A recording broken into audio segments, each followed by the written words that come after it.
What is up, guys? Welcome back to another video. As you can see behind me, there's a Toyota Celsior. It's not mine, it's my friend Riku's.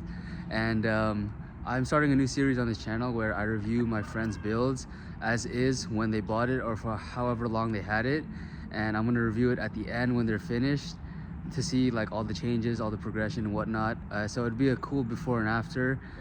And yeah, without further ado, I'm gonna hand the camera to Riku and then let him show you around the car. But yeah.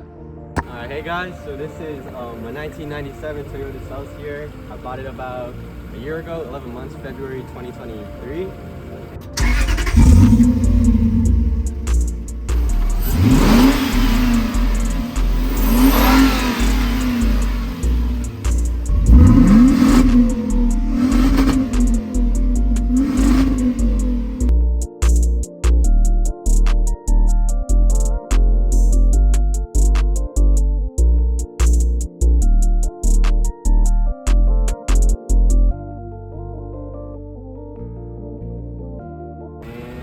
Pretty much the car is entirely stock. I haven't really done much to it, just maintenance stuff, you know, oil changes, stuff like that. I purchased this car in Ellicott City in Maryland. When I purchased it, it had around 68,000 miles. I brought it up a lot. I think it's at around like 78,000 miles right now. So yeah. As you guys can see, it's a right-hand drive straight from Japan. But you didn't import it, right? No, so pretty much I found this car on Facebook Marketplace and some dude had this car imported about a month before I purchased it. That's just kind of how I came across it. Yeah. As you can see, everything is still OEM. He still has like the wood trim. He has all the cup holders and even the Yes, so the dash is the aftermarket. It's just pretty much like navigation in Japan, so I can't. Yeah, so even the maps show like the maps in Japan, not even like the maps here. So it's kind of funny when we're driving, we see like the Japanese roads and everything, and sometimes it thinks we're driving in the ocean. Yeah. Alright, so this car hasn't really given me any trouble. It's just when I was working on like the transmission filter and gaskets and stuff, like working under the car is like a pain.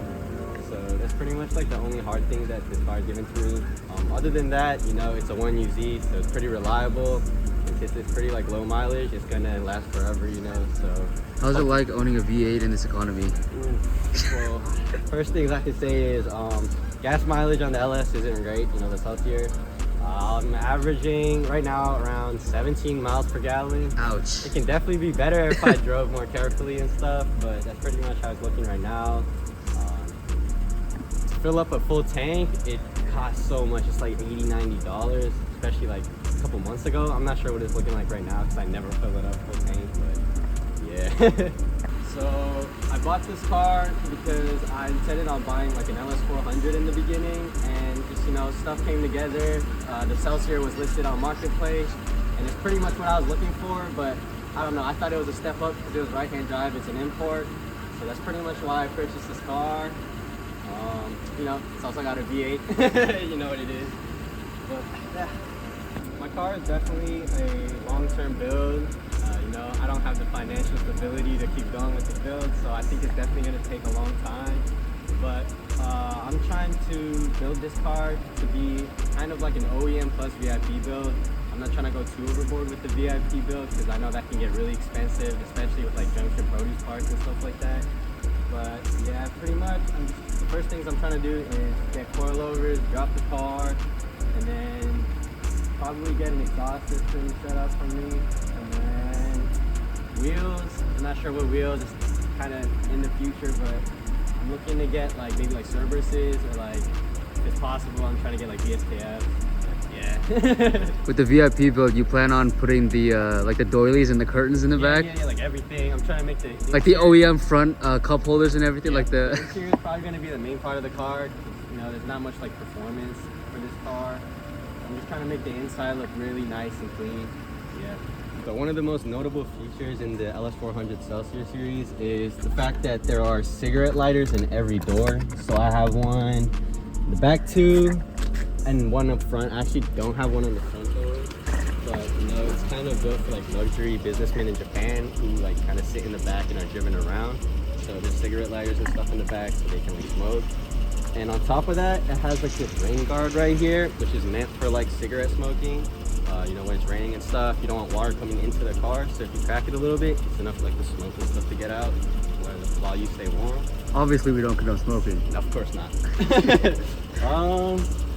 Next thing is, so I got the LS series with the black interior. I think it's the cleanest of like all the other ones. I don't really like the beige or the gray interior. I personally prefer leather over like cloth too. No, so like I think that you picked the right choice here. Especially when you add like all the curtains and everything, like all the executive executive nice. stuff is gonna look cool. It makes the interior of the car look a lot darker too at nighttime, which is nice. With the Celsior, there's actually Celsior badgings all around, which is different from the LS400. Like on the door, like the bottom door panels and the floor mats, the LS400 had the Lexus badging. For the Celsior exclusively, we got the Celsior badging for floor mats, you know, door panels, stuff like that. There's no Lexus badging or nothing. Alright, so I know a lot of people recently are trying to get into like the LS market, and you know, the main differences I wanted to talk about between the Lexus LS400 and the Toyota Celsior is pretty much the badging and the, you know, the right-hand drive aspect. But other than that, the car is pretty much one-to-one. So if you wanted to get the right-hand drive imported version, it's not that much of a difficulty because the parts for the Celsior and LS400 go hand in hand, so they're like interchangeable. So it's not like you're paying for like Celsior parts that you're paying for shipping and stuff from Japan, because the prices for that is like absurd. You would never get your build done, I'm sorry. But yeah, if you're trying to decide between the two and you have the money to import a Celsior or, you know, buy it off of someone that has it imported, I would definitely say to buy the Celsior. You know, with the LSs being in the US, I know a lot of them are clapped and like people use them for like, you know, donuts and whatever. But if you're trying to go for like a clean, like maintained kind of car, I know a lot of like older Japanese people drive Celsiors, so they're definitely going to be maintained and taken care of. So if you're deciding between the two, definitely pick the Celsior.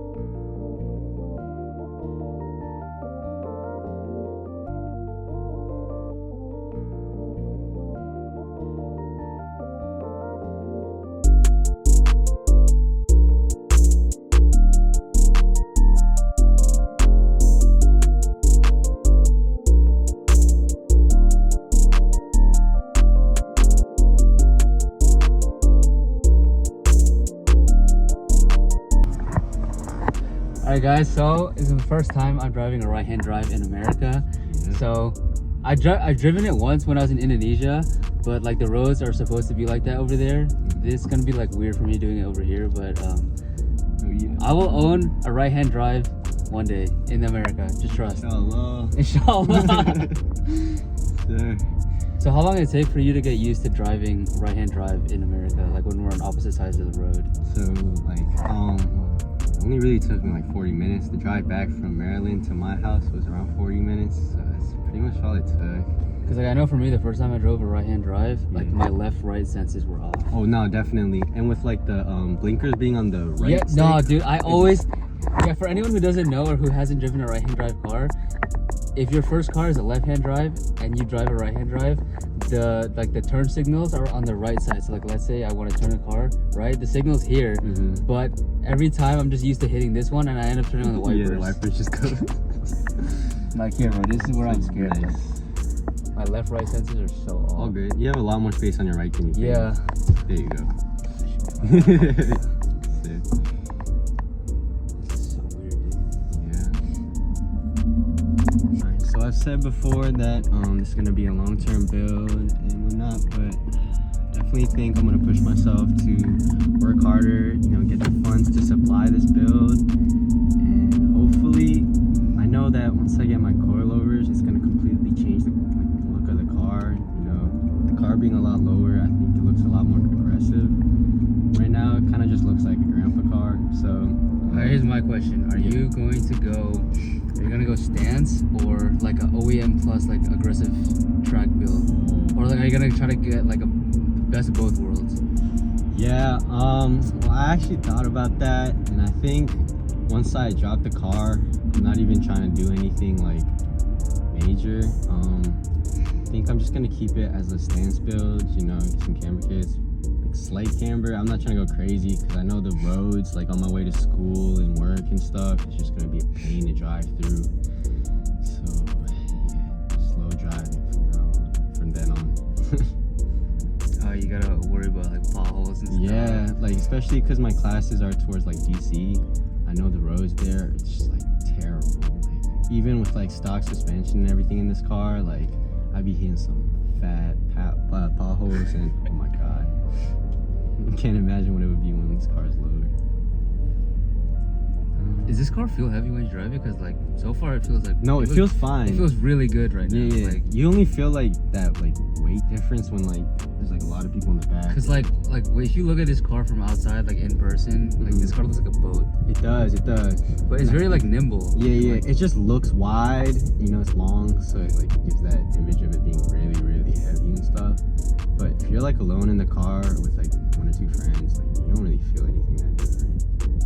Just like when there's more people in the car and you're making like sharper turns, everyone's gonna go flying. Like the body roll in this car, especially going like if you're traveling pretty fast and you're taking an exit or like a corner, it's just like your whole body just goes. So yeah, my plans for reducing the body roll in this car is, you know, hopefully just like coilovers itself will like reduce that body roll. You know, I've read a lot like online that like stiffer suspension. Yeah, like, stiffer suspension is definitely. Because this is like a luxury car, like for like the business executives in Japan. So exactly. like they want to make it as like soft and like it's supple really as possible. Soft. Exactly. Yeah, no, it feels really nice. Yeah, it's nice until you go a little too fast on the speed bump and you just like, oh, you know, it's like shit. Oh. Two. Yeah, cut it. You'll be good.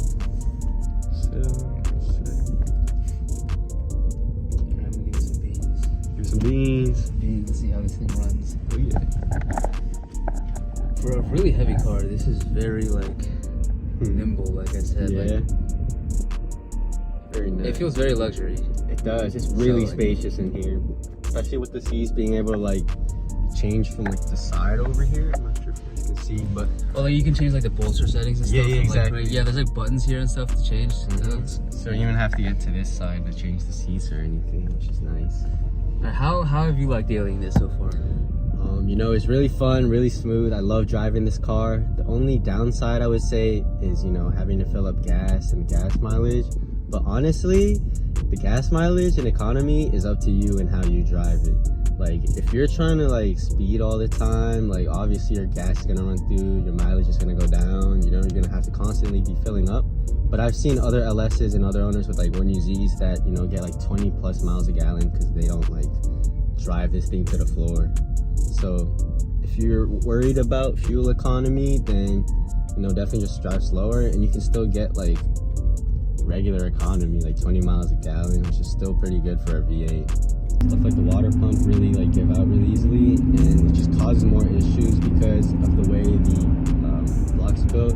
A lot of stuff leaks onto other things and it just completely like destroys everything. So next plans for my car in terms of maintenance is like water pump, timing belt. Those two things are one of the most easily given out things on the LS. So yeah, try to get that fixed. For a heavy boat, this thing is kind of zippy. Oh yeah. Dude, I forgot this is in kilometers. I thought I was going 100 miles for a second. That's crazy. Yeah, like you might get the image of this car being really slow because it's really big. If you really need to get up there in terms of speed, like on the highway, Like, it's stuff, not bad. It's yeah, definitely you can not get a up there. slow car, but like it's not like the fast. It's not like a horsepower exactly. demon. It's not crazy. But it's definitely like, it'd be nice if you're cruising and like you just need to pick up and go. So what if I get one? Hey man, we'll be the Celsior twins. Hey, my dad's been trying to buy this off him for like 3K. 3 grand, my life. 3, 4, 5. Every time I go to his house, he's like, So I give you 3 grand for it. Yeah. Maybe one day when it's down to shit. No, I'm kidding. Keeping this car forever. There we go. Another one of my boys that has a forever car. Let's go. It's gonna last me forever too, hopefully. Zayd, do you have anything else to say about the car? If you're looking to buy an LS or a Celsior, just do it. It's very worth it. +1 for me, I agree. Yep. I just don't have the funds to do it right now. If you do, definitely should. So anyways, guys, I hope you like this new series I'm starting. I'm hoping to interview a lot of other people's cars. So I mean, if you're local to the DMV and like you're a subscriber and I don't know you personally, just hit me up in the comments or hit me up on Instagram at Izar2K. I'll put it on the screen. But yeah, I hope you guys enjoyed today's video. Don't forget to subscribe and never forget, nothing is impossible. I'll catch you guys in the next one.